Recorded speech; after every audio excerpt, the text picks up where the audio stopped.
The usual suspects. What do you remember of those days of shooting, and what do you think is the magic of the movie? How can it be so evergreen? Well, first of all, thank you for that. Second of all, I think it was the first film that I did when I didn't go and see what we were shooting every day. Brian, the director, said, "I need you to trust me.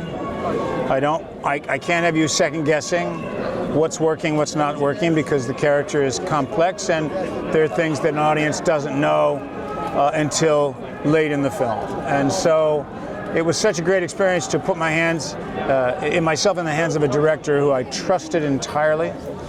Also because he fought for me. People may not know this, but the studio offered him more money in his budget if he recast me, because I was not known.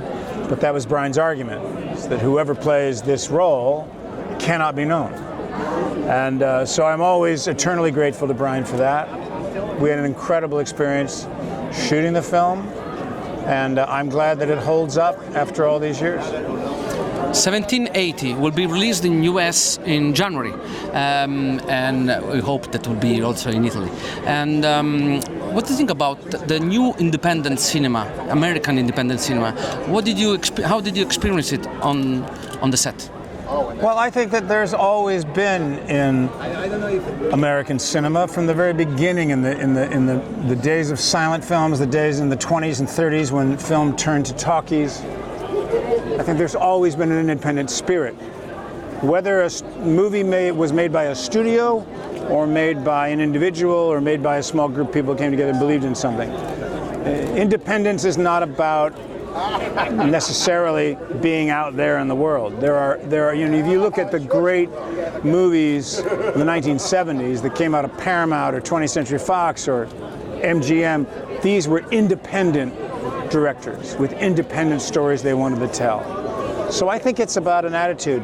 And the truth is that sometimes the most interesting independent movies didn't have huge budgets, didn't have a lot of shooting days. And so I think that as long as that spirit's alive, then independence will be strong. Last thing about what do you know about the Italian cinema, historical Italian cinema maybe, and what did you watch as an audience for Italian everything. cinema? Fellini. And we were just in his hometown a few months ago, and I had the incredible experience of going to his tomb, to his grave. I think that his influence continues today, but we have really wonderful Italian directors now. I mean, the guy who did Call Me By Your Name is an Italian director. And there's a lot of wonderful directors, The Beauty and all these wonderful films that have been done. So I'm very happy when I'm included, when I'm asked to come to Italy and work. I'm very pleased to be here.